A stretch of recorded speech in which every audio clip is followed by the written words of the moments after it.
नमस्कार जी। जीवित सिद्धि में आप सबका स्वागत है। और आज मैं जीवित सिद्धि के ऊपर थोड़ा सा ध्यानपूर्वक कुछ बताने का प्रयत्न करूँगा, जिसे सभी लोग बड़े ध्यान से सुनें।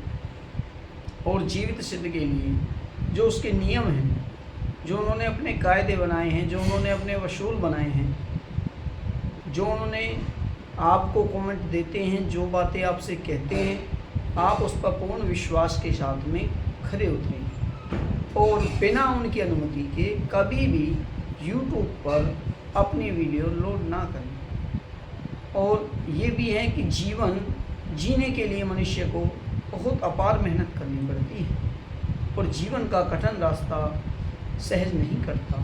इसलिए जीवन भर मनुष्य थोड़ा थोड़ा पैसा कमा करके अपने जीने के, जीवित रहने के लिए पता नहीं कितनी सिद्धियों को प्राप्त करना चाहता है, परंतु जीवन का इतना कठिन समय सहज नहीं गुजरता। उसे न जाने कितने जीवन में कठिन कार्य करने पड़ते हैं और सभी कार्यों को करने के लिए मनुष्य को मेहनत करनी पड़ती है। आज तक संसार में न कोई कार्य ऐसा हुआ है, न कोई कार्य ऐसा होगा जो बिना मेहनत के ही सफल हो। हर चीज़ में मेहनत करनी पड़ती है और मेहनत किसी भी रूप में की जा सकती है, कि जैसे नियमों का पालन करना। जब हम किसी के नियमों का पालन नहीं करेंगे तो हमें कुछ प्राप्त नहीं होगा। इसलिए जीवित सिद्ध में यही सिखाया जाता है सभी को कि सभी जीवित सिद्ध के नियमों का भली प्रकार से पालन करें। यदि वो कहें कि अब आपको स्पीच देनी है तो आप स्पीच दीजिए।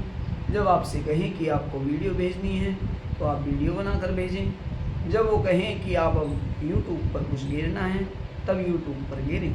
अन्यथा बिना उनके कहे कोई भी अपना चैनल YouTube पर ना खोले। जब तक उनकी अनुमति ना मिले उनके नियमों का पालन करते रहें तो जीवित सिद्ध में जुड़ने का फ़ायदा है। यदि आप अपनी मर्ज़ी से चलोगे तो आप जैसे एक बिना देखे चलने पर गड्ढे में गिर जाता है, उसी प्रकार से बिना नियमों के चलने वाला व्यक्ति भंग हो जाता है। ईश्वर की कृपा प्राप्त करने के लिए मनुष्य को बार बार प्रयास करना पड़ता है, उनके नियमों का पालन करना पड़ता है, शुद्ध रहने के लिए जल से स्नान करना पड़ता है, सिद्ध होने के लिए मंत्रों का जाप करना पड़ता है और जीवित रहने के लिए भगवान की कृपा की अति आवश्यकता है। यदि जीवन में कोई भी व्यक्ति अपने बनाए हुए नियमों को स्वयं ही बिगाड़ लेता है तो वो शुद्ध सिद्ध पुरुष भी असिद्ध हो जाता है। जीवित व्यक्ति भी जीते हुए मरे के समान हो जाता है। जीवन में जीना और जीवन भर किसी दूसरे को जीवित रखना है तो उसके लिए जैसे अन्न की आवश्यकता होती है, भोजन की आवश्यकता होती है, पानी की आवश्यकता होती है, संसार में अनेक प्रकार की जीवित रहने के लिए हमें मानव के लिए कपड़े, औषधि, संसार के न जाने कितने पदार्थों की उसके लिए आवश्यकता पड़ती है। इसीलिए हमें जीवित सिद्ध यही सिखाता है कि जीवन में कभी भी हार ना मानो और बढ़ते रहो। लक्ष्य कैसा भी हो, छोटा हो या बड़ा, केवल अटूट विश्वास, दूसरे के विश्वास का खनन मत करो। जीवित यदि सत्य पूछती है तो सत्य पूर्णता से सत्य बताएं, असत्य का सहारा न लें। जीवन में सबसे बड़ी तपस्या सत्य है और सत्य से बढ़कर के संसार में कुछ नहीं है। सत्य के ही बल से तपोबल चलता है, तप के बल से सूर्य टिका है, तप के बल से पृथ्वी टिकी है, तप के बल से ही आकाश टिका है, तप के बल से ही जीव अपने जीवन को जीता है।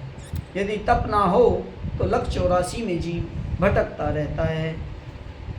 सारे जीवन भर भटकना ही उसका जीवन का एक और ऐसे ही जीवन सिद्ध, जीवित सिद्ध हमें यही सिखाता है और यही बार बार बताता है कि आप उसके नियमों का पालन करें, कभी उसके उल्लंघन ना करें। जिस प्रकार से पिता के वचनों का पालन संतान करती है, उसी प्रकार से जीवित सिद्धि के पालन, नियमों का पालन करते रहना चाहिए।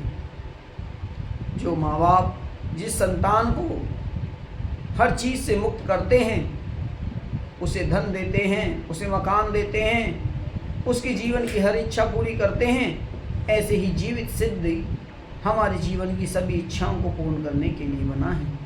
और आपसे यही अनुरोध करते हैं कि जीवन सिद्ध के लिए सदा सत्य के साथ खड़े रहें, पूर्ण रूप से उसका सहयोग करें। नमस्कार।